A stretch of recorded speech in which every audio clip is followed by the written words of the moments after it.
Kaum muslimin jamaah sholat Jumat rahimakumullah. Pada kesempatan di siang hari ini, marilah kita bersama-sama memanjatkan bersyukur kita kehadirat Allah Subhanahu wa taala atas nikmat yang telah diberikan kepada kita semuanya. Apakah berupa kekuatan iman, Islam, kesehatan, kesempatan hingga kita bisa menghadiri sholat Jum'ah secara berjamaah. Mudah-mudahan diiringi dengan niat mencari ridha ilahi, Allah membukakan pintu hidayahnya, pintu barakahnya yang berupa kebahagiaan, kedamaian, kesejahteraan yang akhirnya kita dimasukkan ke dalam golongan orang-orang yang bertakwa.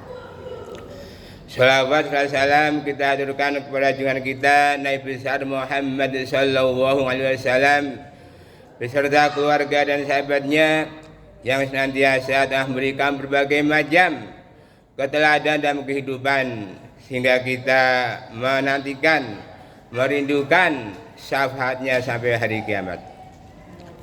Muslimin jamaah sholat Jumat rahimakumullah. Tak terasa bahwa hari ini Jumat tanggal 7 Rabiul Awal 1445 sudah kita jalani. Tentunya kalau kita berbicara bulan Rabiul Awal, maka kita tidak lepas membicarakan yaitu tentang Nabi Muhammad SAW. Rasulullah Muhammad SAW ketika diutus oleh Allah berusia 40 tahun untuk menyampaikan risalahnya. Dalam hal yang saat ini kita sebagai umatnya harus yaitu sami'na wa ata'na. Kami mendengar, kami taat dan kami mendengar. Tentunya di dalam kehidupan ini kita menjadikan Rasulullah sebagai teladan dalam kehidupan. Karena apa? Rasul adalah satu-satunya manusia yang benar-benar luar biasa sempurnanya. Dengan banyak keteladanan di dalam kehidupan ini, kita berlomba-lomba untuk apa? Mendapatkan syafaat dari Rasulullah. Allah berfirman di surat Al-Ahzab ayat 21, A'udzu billahi minasyaitonir rajim. Bismillahirrahmanirrahim. Laqad kana lakum fi Rasulillahi uswatun hasanah. Sesungguhnya di dalam diri Nabi Muhammad ada teladan yang baik. Untuk itu, kalau kita memahami ayat ini, marilah kita jadikan Nabi Muhammad sebagai teladan. Sehubungan dengan hal seperti atas, khotbah kali ini kami akan menyampaikan yaitu 7 sunnah Nabi yang perlu diteladani dalam kehidupan. Maka dari itu manakala kita mau dan mampu melaksanakan 7 sunnah Nabi ini secara istiqomah sampai menjadi jenazah, insya Allah kita akan masuk jannah. Muslimin jamaah sholat Jumat rahimakumullah. Adapun sunnah Rasulullah yang pertama yang kita laksanakan istiqomah adalah tahajud. Kita tahu bahwa ketika kita masih punya cita-cita, punya harapan dan terwujud, mari kita laksanakan sholat tahajud. Ketika kita sudah terbiasa istiqomah melaksanakan tahajud, maka kita akan mendapatkan kedudukan yang sangat mulia di sisi Allah Subhanahu wa taala. Ketika kita sudah membiasakan tahajud, maka ketika kita berdoa, doanya dikabulkan oleh Allah Subhanahu wa taala. Ketika kita mohon ampun, dosa kita diampuni oleh Allah Subhanahu wa taala. Maka dari itu, dan jadikan sebagian malam untuk apa? Melaksanakan tahajud agar apa? Cita-cita terwujud. Untuk itu mari kita mohon kepada Allah Subhanahu wa taala agar diberi kemudahan untuk bisa melaksanakan sholat tahajud setiap malam. Karena apa? Dengan melaksanakan sholat tahajud setiap malam, insya Allah kita akan mendapatkan kedudukan yang sangat mulia di sisi Allah Subhanahu wa taala. Muslimin jamaah salat Jumat rahimakumullah. Adapun sunnah Rasulullah yang kedua yang dasar istiqomah adalah sebelum subuh kita laksanakan, yaitu sholat sunat fajar. Kita tahu bahwa ketika kita bisa melaksanakan sholat 2 rakaat fajar, maka pahalanya lebih baik daripada dunia seisinya. Dan sholat 2 rakaat fajar adalah termasuk sholat rawatib. Maka barang siapa yang membiasakan sholat rawatib 12 rakaat, termasuk di dalamnya ada sholat fajar, maka Allah akan buatkan rumah di surga, yaitu 2 rakaat sebelum subuh, 2 rakaat sebelum zuhur, 2 rakaat sudah zuhur, 2 rakaat sudah maghrib, dan 2 rakaat sudah isya. Kalau kita mau dan mampu melaksanakan, insya Allah kita sudah dibuatkan rumah di surga. Untuk itu masanya kita mau apa tidak ini. Ya, kalau kita berdoa, ya Allah beri kekuatan untuk bisa melaksanakan sholat 2 rakaat itu, insya Allah kita sudah disediakan rumah di surga. Untuk itu mari kita laksanakan. Muslimin jamaah sholat Jumat rahimakumullah. Adapun nomor 3 sunnah yang kita laksanakan saat istiqomah adalah membaca Al-Quran sudah subuh. Kita tahu bahwa betapa banyaknya orang yang membaca Al-Quran, pahalanya luar biasa. Satu huruf satu kebaikan. Betapa banyak huruf di Al-Quran, 1.027.000 huruf. Kalau kita bisa sekali khatam, maka pahalanya ada 1.027.000. Masalahnya, apakah kita mau dan mampu untuk membaca Al-Quran? Memang idealnya baca Al-Quran ada one juz, 1 hari 1 juz, dan hukumnya makruh manakala diberi waktu 40 hari belum khatam. Untuk itu mari kita ajak diri kita untuk apa? Senantiasa membaca Al-Quran. Karena apa? Ketika kita mau membaca Al-Quran, mau memahami, mengamalkan, maka apa? Ketika kita mulai masalah, maka masalahnya sudah dijawab dengan Al-Quran. Dengan demikian, Al-Quran adalah sebagai pedoman hidup kita. Al-Quran adalah sebagai hidayah kita. Yang manakala kita melangkah, insya Allah, kalau Quran di depan kita, hidup kita akan mudah.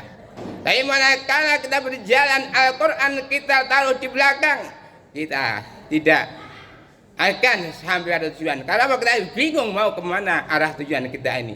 Baik kita jelas tujuan hidup kita adalah apa? Inna sholati wa nusuki wa mahyaya wa mamati lillahi wa amin. Sungguhnya sholatku, ibadahku, matiku. Sesungguhnya sholatku, ibadahku, ibadahku, hidup dan matiku hanya untuk Allah Subhanahu wa taala. Inilah tujuan hidup kita ini. Maka dari itu ketika kita terbiasa membaca Al-Quran, insya Allah besok di hari kiamat Al-Quran akan memberikan manfaat, Al-Quran akan memberikan syafaat pada orang-orang yang membacanya. Dan ternyata apa? Orang yang terbaik di antara kita bukan orang yang punya pangkat, kedudukan, kekayaan, tapi apa? Orang yang paling baik di antara kita orang yang mau belajar Al-Quran dan mengajarkan. Untuk itu bagi yang belum bisa, ayo segera belajar Al-Quran. Yang sudah, mari kita tingkatkan untuk bisa memahami, kemudian mengamalkan dan mendakwahkan. Muslimin jamaah sholat Jumat rahimakumullah. Adapun nomor 4 sunnah yang perlu kita laksanakan saat istiqomah, yaitu sedekah. Kita tahu bahwa sedekah adalah suatu perniagaan yang tidak akan mengalami suatu kerugian. Ketika kita sedekah, Allah akan menggantinya. Ketika kita sedekah dengan harta, diganti dengan kekayaan. Ketika kita sedekah dengan ilmu, diganti dengan kepandaian. Ketika kita sedekah dengan jasmani, diganti dengan kesehatan. Dan ketika kita sedekah dengan ilmu, diganti awet muda. Untuk itu mari kita ajak di kita untuk sedekah. Apakah sedekah tahunan, apakah bulanan, apakah pekan atau atau harian, tergantung diri kita bagaimana kita bersedekah. Sedekah harian misalnya setiap kali ke masjid selalu memberikan uang sesuai dengan kemampuan. Sedekah pekanan adalah setiap Jumat memberikan uang di kotak infak. Kemudian sedekah bulanan adalah misalnya kita habis gajian kita memberikan donasi kepada anak yatim fakir miskin. Dan sedekah tahunan misalnya di bulan Ramadan atau memberi takjil di bulan Ramadan. Untuk itu mari kita renungkan, kita persiapkan sedekah kita, apakah itu sedekah harian, pekanan, bulanan atau tahunan. Karena apa? Apa-apa yang kita sedekahkan di jalan Allah, Allah akan menggantinya. Muslimin jamaah sholat Jumat rahimakumullah. Adapun nomor 5 sunnah yang perlu kita laksanakan istiqomah adalah sholat duha. Kita tahu bahwa sholat duha adalah sholat sunat 2 rakaat sebagai pengganti sedekah terhadap 360 ruas yang ada di dalam tubuh kita ini. Ketika kita melaksanakan sholat duha 2 rakaat, maka gugurlah sedekah kita 360 ruas yang ada di dalam tubuh kita, gugur dengan melaksanakan sholat duha 2 rakaat. Dan manakala kita ingin dicatat sebagai orang yang ahli ibadah, maka kita tambah 2 rakaat. Hingga barang siapa yang melaksanakan sholat duha 2 rakaat, maka dicatat sebagai orang yang ahli ibadah. Kalau kita mau menambah 2 rakaat lagi, sehingga kita dicukupkan rezekinya pada hari itu.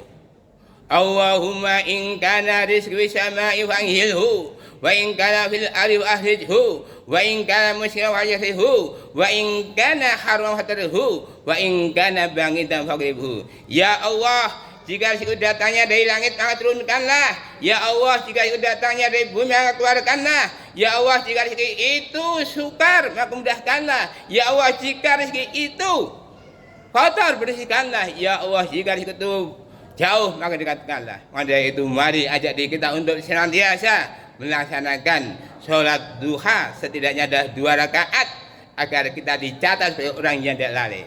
Kalau kita ingin dicatat orang yang ahli ibadah, tambah 2 rakaat lagi.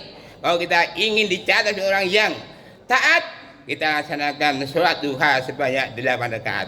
Kalau kita ingin dibuatkan rumah di surga, maka kita laksanakan yaitu sholat duha sebanyak 12 rakaat. Untuk itu mari kita laksanakan sholat duha sesuai dengan kemampuan.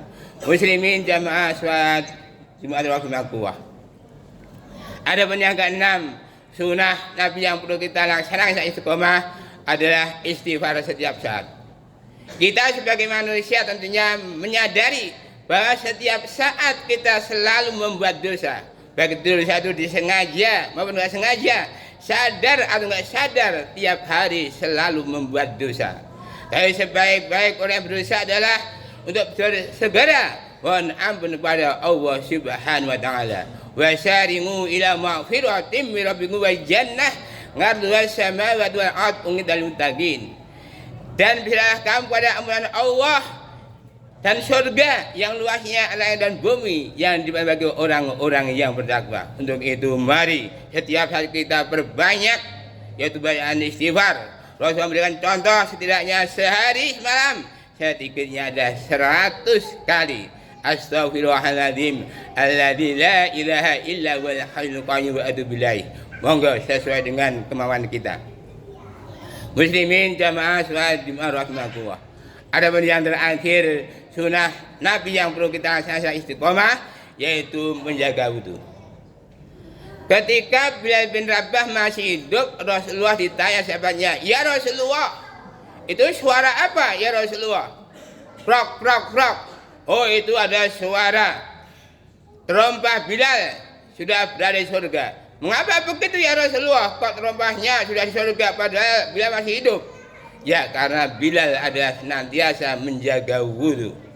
Untuk itu, ketika seseorang itu menjaga wudu, termasuk orang-orang yang dicintai oleh Allah Subhanahu wa taala, "Innallaha yuhibbu at-tawwabina wa yuhibbul mutatahhirin." Sesungguhnya Allah mencintai orang yang bertobat dan mensucikan diri. kata kuncinya, kalau kita ingin menjaga wudhu, maka ketika kita masuk ke kamar mandi, apakah BAB, apakah BAK, apakah mandi, langsung berwudhu. Insya Allah, manakala kita punya kemauan, insya Allah, Allah akan mempermudah dan tidak akan batal. Itulah 7 sunnah Rasulullah yang perlu kita laksanakan secara istiqomah sampai menjadi jenazah. Kalau kita punya kemampuan untuk melaksanakan 7 sunnah Nabi ini, insya Allah Allah akan memberikan kemudahan, dan insya Allah di akhir kehidupan kita akan menghadapi husnul khotimah, dan bahasan orang yang husnul khotimah adalah jannah. Allahumma amin. Demikian intisari khutbah hari ini, mudah-mudahan ada manfaatnya. Barakallahu lakum fil Qur'anil azim. A'udzubillahi minasyaitonir rajim. Qul huwallahu ahad, Allahu samad, lam yalid wa lam yulad wa lam yakul lahu kufuwan ahad.